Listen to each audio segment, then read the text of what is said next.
was one of the key advocates behind the scenes, urging his father to pick someone younger, someone who could carry the torch ideologically.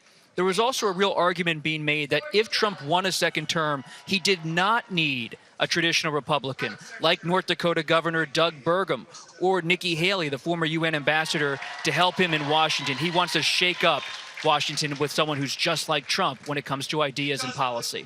I want to go down to our senior White House and political correspondent, Ed O'Keefe, because he is down on the convention floor and with the governor of Ohio. Ed? Nora, welcome to the floor of the convention. I am here with Ohio Governor Mike DeWine, with Bernie Moreno, who's running for the Senate as well right now. Governor, your reaction to this pick?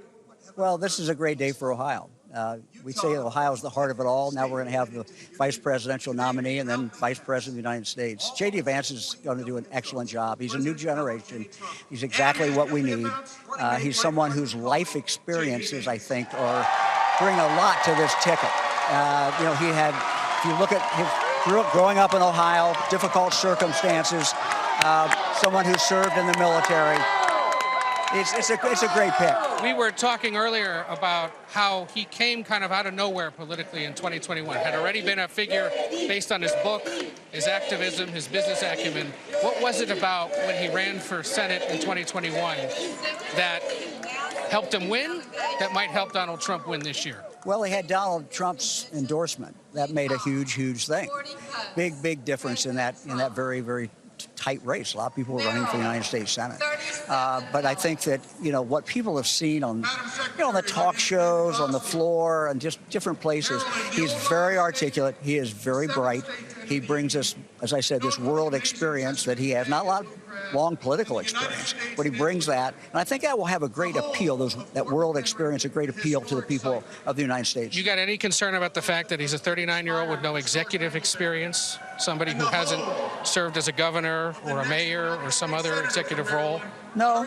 I think if you go back and look at vice presidents, you'll see a lot of them are relatively young, with someone else the president, of course, who's older and has the more experience. So no, I'm not concerned about that. Look, our race in Ohio is Bernie Moreno. This is the big race for us.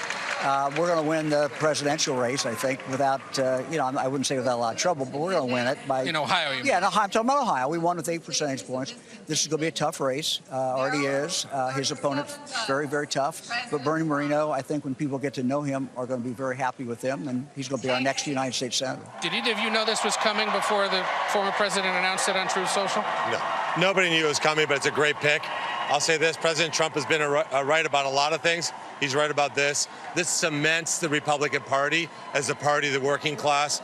Super excited to be in Washington, D.C. to fight to grow our middle class, secure our border, and unleash American energy. You were joking that if J.D. Vance wins, if you win your race, you're suddenly the senior senator from Senior Ohio, senator, not bad. All right, don't measure the traits too quickly, but we get the idea. Bernie Moreno, Governor DeWine, thank you for taking the time. Nora, that's the initial reaction. We'll get more of it throughout the night. Ed O'Keefe, very timely there with those officials from Ohio. Thank you very much. Want to turn now back to our panel, Caitlin Huey-Burns and Robert Costa here. And Caitlin, it is notable, however, that J.D. Vance has had a record of criticizing Donald Trump in the past. That's right. He's had a lengthy record of that, but he is also considered a Trump convert, and that is something that is appreciated in Trump's inner circle. The idea that maybe he didn't see it the first time but came around, but he's also kind of seen as someone who could kind of translate Trump very early on. Remember when he came out with Hillbilly Elegy, that was right around the time of the 2016 campaign. He was able to kind of tell the country about this base of support that Donald Trump had. And I also think it's significant, Governor DeWine mentioned that J.D. Vance got the endorsement from Trump. J.D. Vance was also one of the first senators to endorse Donald Trump all the way back in 2023. And that is also seen as something very, admired in the Trump circle. We also talk a lot about J.D. Vance as a member and connected to the working class. But I've also talked to those close to him who believe that he could also have an appeal to the suburbs, given, of course, his educational connections. And that's something that we saw in his Ohio race. Robert Costa, I want to bring you back into this conversation because because certainly J.D. Vance could help Donald Trump further connect with people in these Midwest states, and certainly in Pennsylvania, right next door to Ohio. But what about that issue where J.D. Vance in the past has called Trump reprehensible? He called him cultural heroin. He said he was a never-Trumper.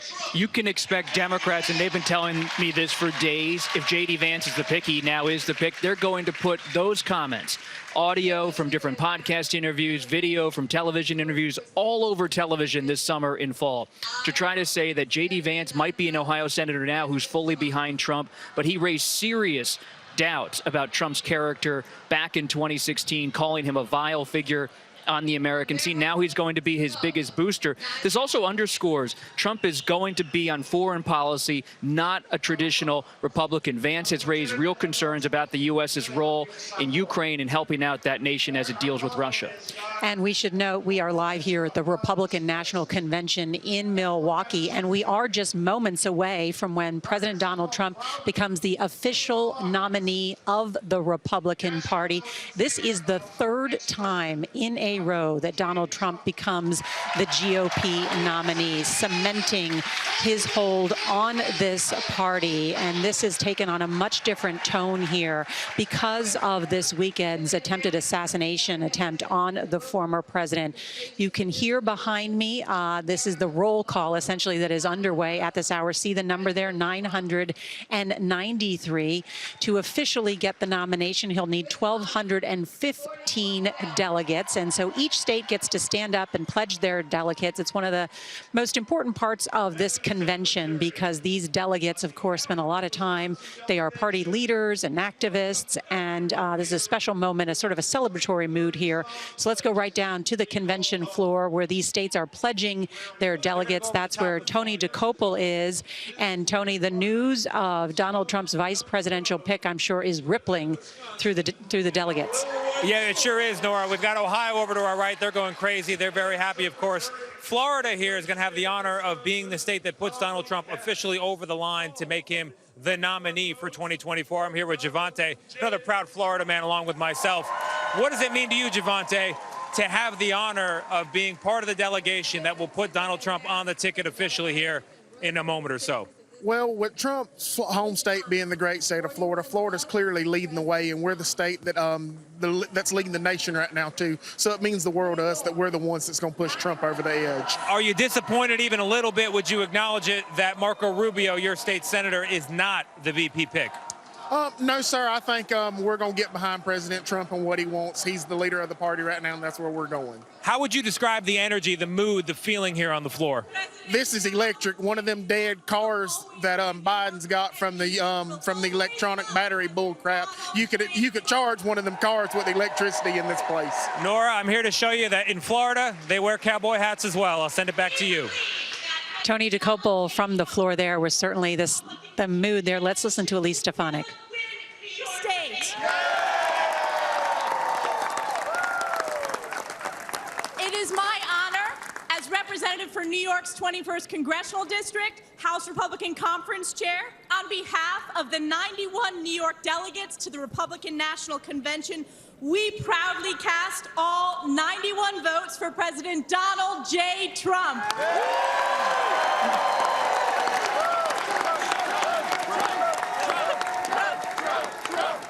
Pursuant to the announcement of the delegation and the rules and procedures of this convention, New York, 91 votes, President Trump.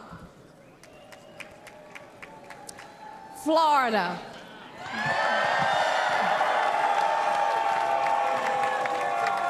Florida, 125 delegates.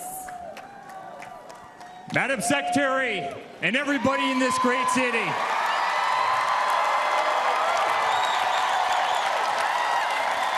on behalf of our entire family and on behalf of the 125 delegates in the unbelievable state of Florida, we hereby nominate every single one of them for the greatest president that's ever lived, and that's Donald J. Trump,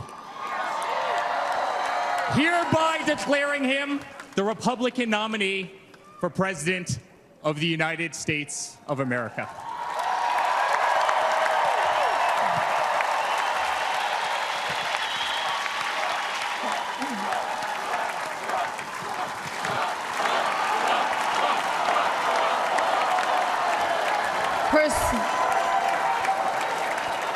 Pursuant to the announcement of the delegation and the rules and procedures of this convention, Florida, 125 votes, President Trump.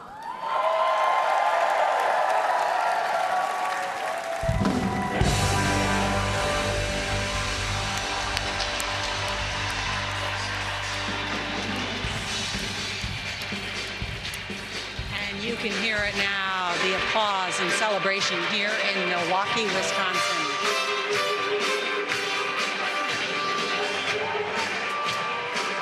$1,259 delegates.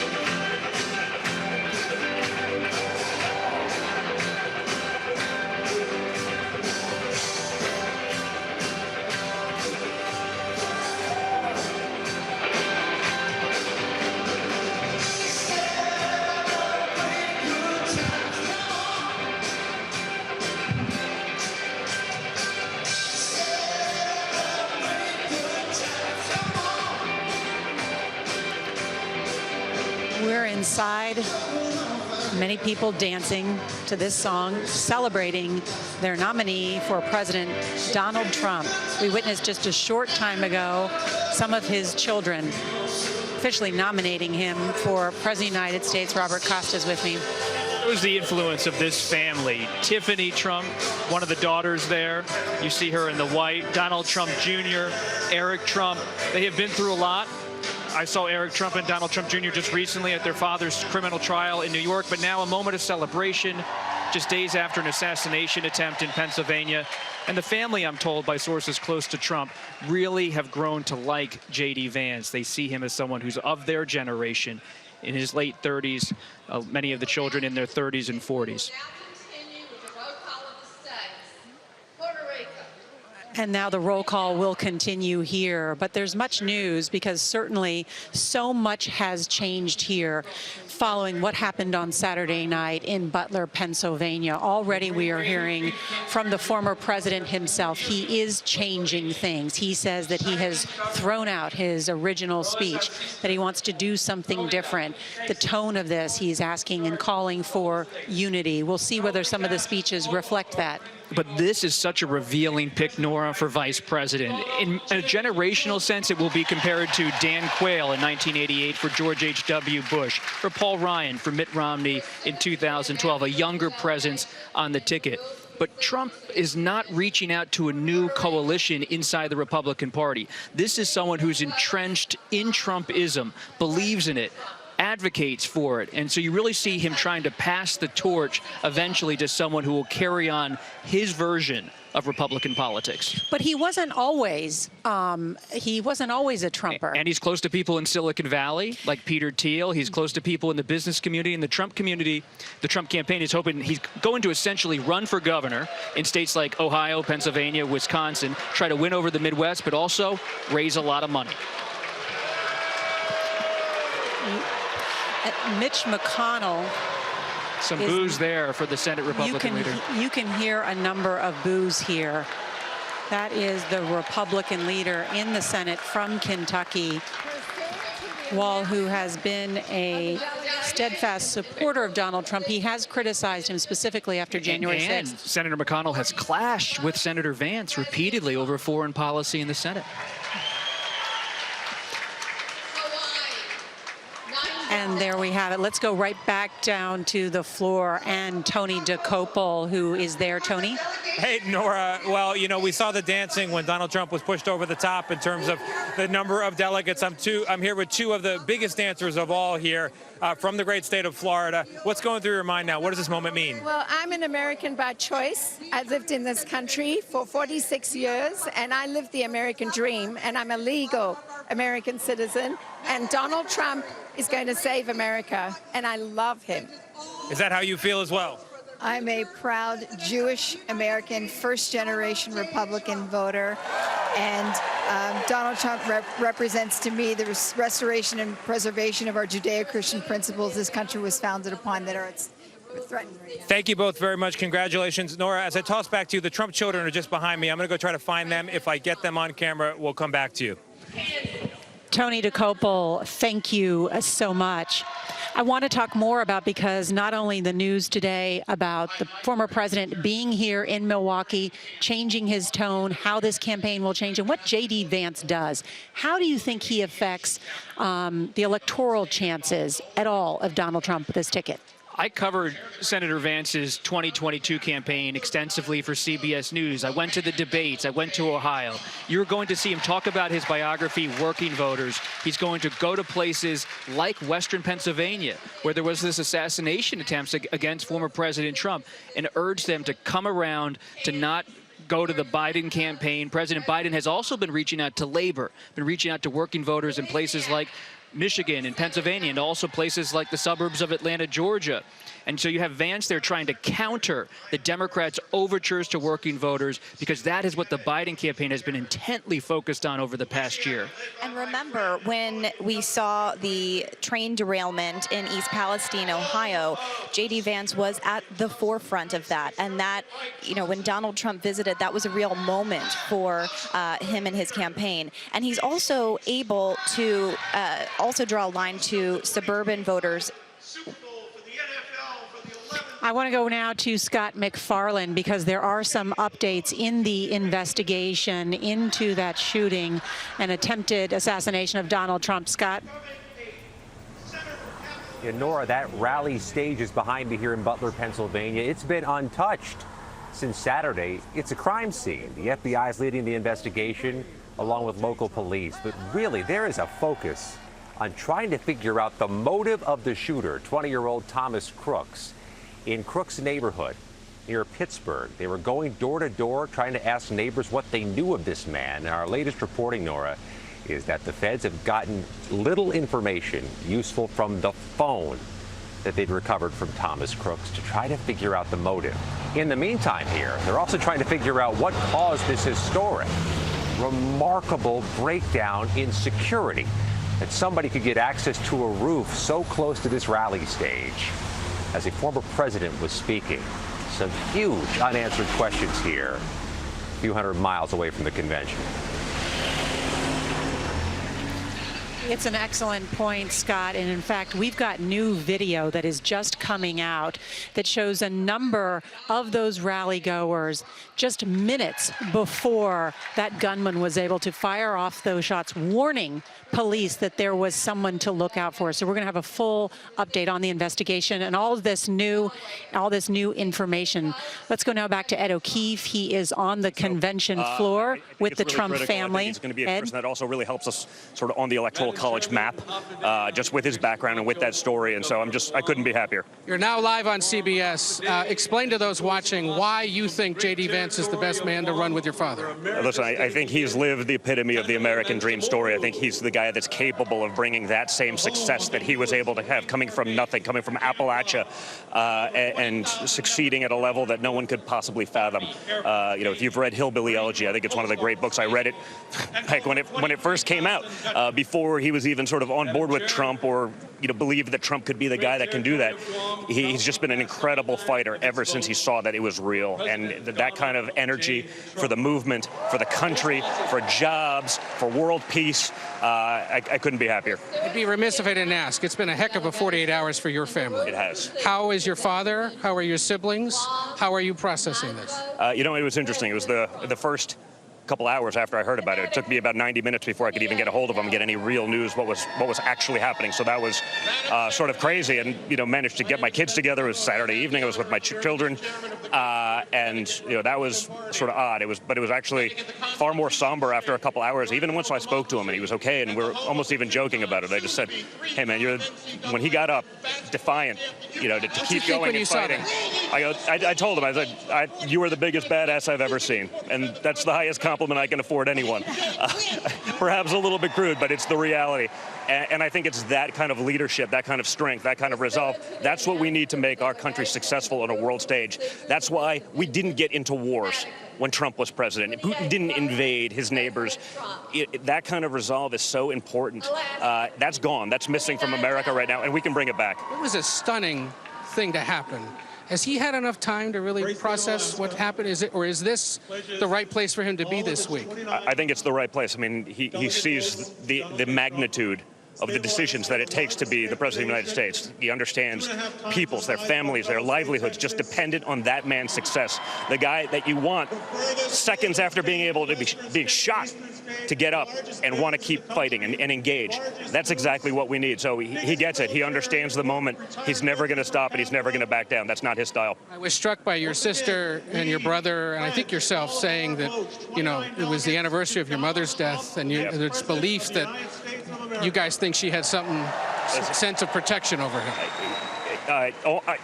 There's almost nothing other than some sort of divine intervention. When you see that, when you watch it play out, I mean, I was a nationally ranked competitive shooter. I understand what, man, there's a lot that had to happen to make that not much worse of a conversation, so to speak. Are you worried at all about Secret Service protection? Have you guys had a conversation with them about the next few months? It's not the time to be the conspiratorial guy, right? There's definitely questions that need to be answered. I think, we'll let other people do all of that. I fear for him anyway because of, these attacks have been going on for quite some time, and that's not just the physical attacks, but it's the verbiage that's been going on about him, and we were traitors and criminals and this, and he's the greatest threat to democracy ever, but I don't know. Seemed like we were doing pretty well under Trump.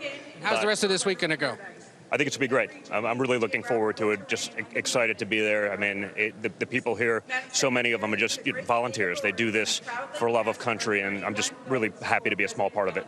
The idea that he's a 39-year-old, Senator Vance, how important to you is it that he is someone that young? I love that JD is young. My father built Trump Tower at 37. You can be young and accomplished.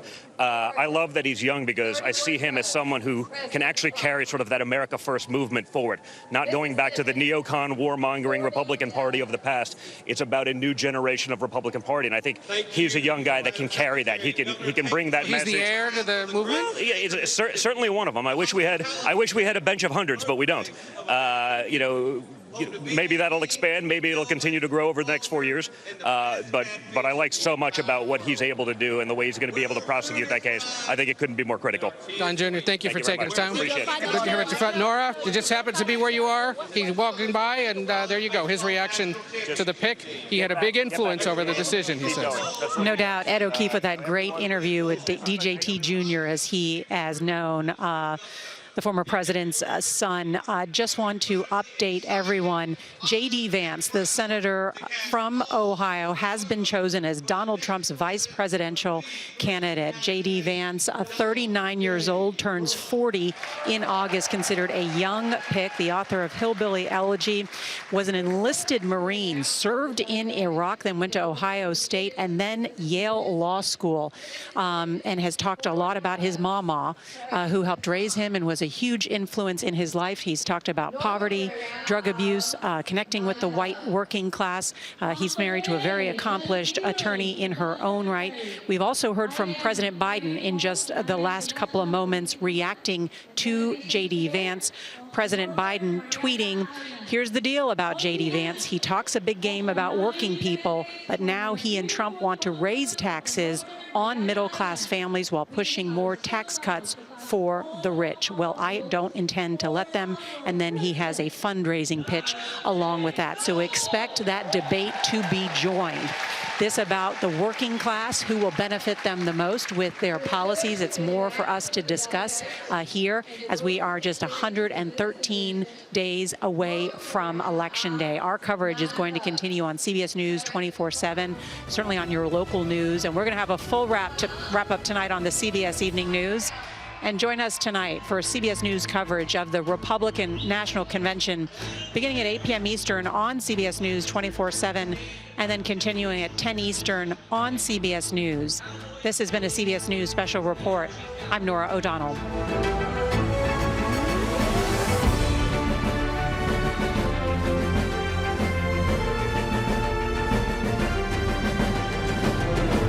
Had a vaccine or plan to. Emerge as you. Emerge Tremfiant. Ask your doctor about Tremfya. Swiffer Duster traps 4 times more dust for clean even mom approves of. That reach. Making hard to reach So easy. Swiffer. Wow. The mother of all cleans. Ready for easy summer savings? The easy-to-use